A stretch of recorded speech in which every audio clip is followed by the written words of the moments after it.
Orientación Escolar presenta el muro de la familia para las profes. Desde la Corporación Universitaria Iberoamericana, como requisito de la práctica académica y como política misional de la universidad, nos hemos propuesto, mientras desarrollamos este ejercicio de prácticas en el área de orientación escolar, en el Colegio Nicolás Buenaventura, y desde aquí, desde esta practicante que les habla, Evelyn Ferrín, presentar un proyecto que involucre las diversidades familiares en sus cotidianidades, sus rituales diarios, sus ceremonias, sus celebraciones, sus lugares de procedencia,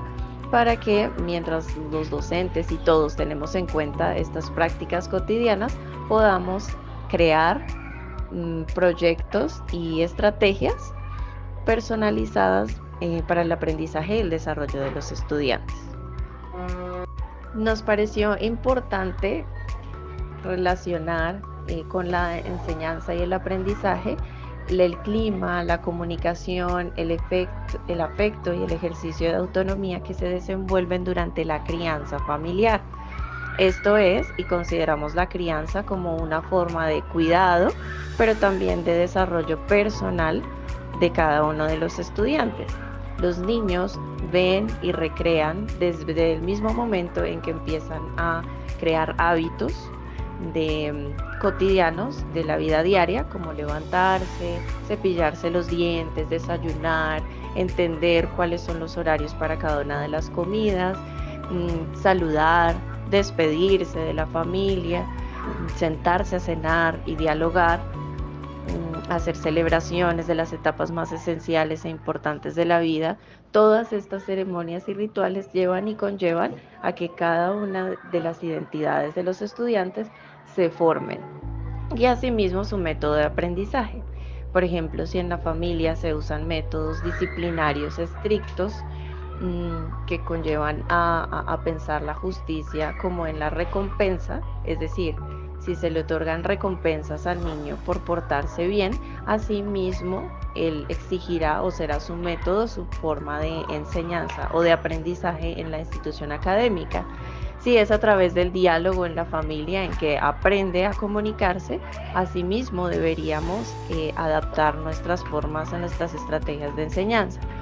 Por eso, y motivados por ello, hemos creado el Muro de la Familia, en donde motivamos a cada uno de los cursos a que cuenten las historias de cómo se desarrollan sus cotidianidades, sus celebraciones, sus encuentros de diálogo, sus recuerdos y memorias, la historia familiar, y en torno a ello poder nosotros comprender y comparar, por supuesto, cuáles son las formas en que cada uno de los estudiantes ve la vida a partir de cómo se ha ido criando o desenvolviendo en casa. No solamente al estudiante, sino durante el diálogo con los padres, el preguntar cómo lo haces en casa o cómo haces con tu familia tal u otra actividad, nos llevará a que podamos implementar mejores estrategias didácticas en las que el estudiante pueda desarrollar un aprendizaje significativo. Esto es, que él se vea inmerso y que sepa y que lleve una secuencia de aprendizaje, que tanto lo que aplica y hace en casa, las acciones que repite en casa, puedan ejecutarse también aquí en el colegio. Esto es sincronizarnos con las familias, entender su sistema de valores, su visión del mundo y las formas en que ellos se representan o representan la vida y también la muerte. Los sueños, las aspiraciones, las motivaciones de los niños, de los estudiantes, provienen de las dinámicas familiares y sociales. Cuando ellos ven en su entorno una necesidad o una forma de vida, en ella es en la que desean involucrarse. Por ello, nos ha parecido tan importante conocer las culturas y las diversidades familiares, para que de a pocos, no solamente desde este ejercicio, sino también en el aula, los docentes puedan implementar algunas otras estrategias para iniciar una comunicación en la que podamos involucrarnos más con las formas de crianza de los niños, sus personalidades rituales sus lugares de procedencia, sus historias y por ende su personalidad, y así ya tener herramientas para desarrollar unas mejores estrategias pedagógicas. El lugar de donde venimos no solamente está hecho de una locación o una arquitectura, sino que también está hecho de aromas, experiencias y personas. Hay niños que han dicho que lo más bonito del pueblo en el que vivían es que su familia está unida, o que lo que más les gustan es que en su pueblo o en su lugar de procedencia lograron ciertas costumbres. Hay otros que indican que en el lugar de donde vienen hay contaminación, o que se oyen o se ven bombas. Todas estas cosas que ellos comentan, que los estudiantes comentan, nos sirven para nosotros entender cuáles eran las dinámicas cotidianas desde el nacimiento o desde su crianza, y comprender que si hay situaciones como por ejemplo contaminación, bombas, algo tendiente a la violencia, podríamos buscar estrategias de diálogo, de reconciliación y reparación, mientras se desarrolla el aprendizaje cotidiano de los niños. Pensar en que los lugares inspiran o hacen recordar en la unidad familiar también nos podría hacer pensar que de pronto el salón de clase pueda volverse uno de esos lugares también que refiera a la unidad, y así sucesivamente podemos ir sacando conclusiones. Las etapas de desarrollo de los estudiantes, de la vida de los seres humanos en general, son esenciales para la memoria, la historia y por lo tanto la identidad. Cuando un niño, un estudiante empieza a reconocer cuándo es su cumpleaños, qué ocurrió en su nacimiento o cuáles son los eventos especiales, en este caso postulamos la Navidad y el Año Nuevo, pero hay 1001 celebraciones durante el año y más en nuestra cultura. Cuando los empieza a reconocer, marca una línea de tiempo que le hace reconocer sus cambios, sus transformaciones, y asimismo también disfrutar su presente en el momento y en la etapa en la que se encuentre, como también proyectarse para un futuro. Hay niños que piensan a llegar en estas celebraciones de cada una de las etapas, piensan en la muerte, en estar con Dios, piensan en cuán valorados o importantes son para la familia o al pertenecer a una comunidad, en el ser más feliz que otros días porque se están marcando unos cambios, y en el recibir atención y obsequios. Esto es esencial también y se podría usar o tener en cuenta para las dinámicas de salón o de trabajo grupal. Está demostrado que el acto de reunirse en familia según su frecuencia y su intensidad impacta en la forma en que los niños también se comportan tanto consigo mismos como en sociedad. Asimismo, en la asimilación de los roles que debe o que puede desarrollar el estudiante estando también en comunidad. Por ejemplo, al cenar en familia hay una disposición, se sientan en un lugar cientos miembros de la familia, se identifican cuáles son cada uno de los roles. Asimismo, hará el estudiante cuando se siente a comer con otras personas en otra comunidad, distinguirá roles, membresías y también su sentido de pertenencia o cuál es su pertenencia a esa comunidad. Otra es el desarrollo de hábitos alimenticios, que los va a aprender en familia. Lo que se coma en familia también lo comerá en el desarrollo de su vida, siendo un adulto o con los demás. Y también las emociones, está directamente ligada la alimentación o la digestión con las emociones,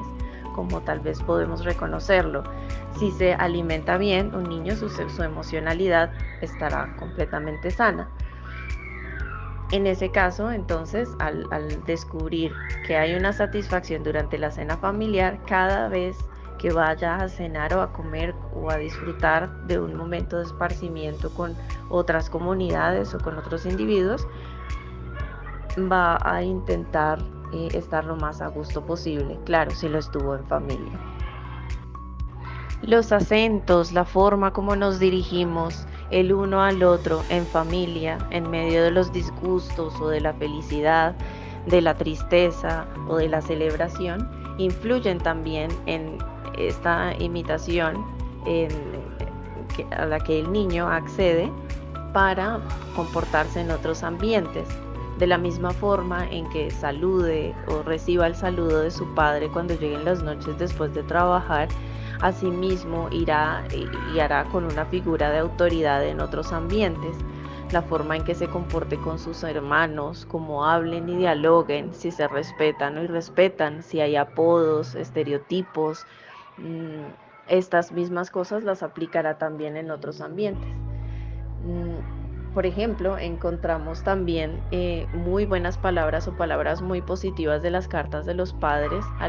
los estudiantes de quinto, diciéndoles en este aspecto momento del diálogo que se sienten orgullosos de la persona que el estudiante es, o que quieren ser acompañamiento y guía y que verán sus triunfos. Creen en la inteligencia o la responsabilidad de sus niños. Responsabilidad, una palabra muy importante. La promesa de que los padres estarán siempre que lo necesiten, y que el mundo cambia en el momento en que el estudiante o el niño ha nacido, se ha hecho parte de la familia. Todas estas palabras quedan como símbolos en la memoria y en la reflexión de cada uno de los estudiantes, y de la misma forma, si los papás se las dicen, ellos las aplicarán a los compañeros y a los docentes también, en general, a toda la comunidad académica. Dirán las mismas palabras positivas o negativas. Esto se puede usar como estrategia también, y reconociendo como docentes que las palabras que usemos y los apelativos a los que llevemos a cada estudiante podrían correlacionarse con los que los papás dan a sus hijos, y al mismo tiempo aportar unos nuevos que sigan o que propendan por la formación de la personalidad del estudiante. La importancia de este proyecto es iniciar una inquietud, y que esta inquietud se refiera a establecer un vínculo muchísimo más cercano entre docentes y familias, pero no solamente como para dar un reporte de observación o académico, sino que se trate de involucrarse. A fin de cuentas, el docente se vuelve en un transformador, y no solamente del estudiante, sino que del docente se sabrá, se hablará, y el mismo padre de familia lo reconocerá en familia. El docente se vuelve parte esencial de las dinámicas familiares.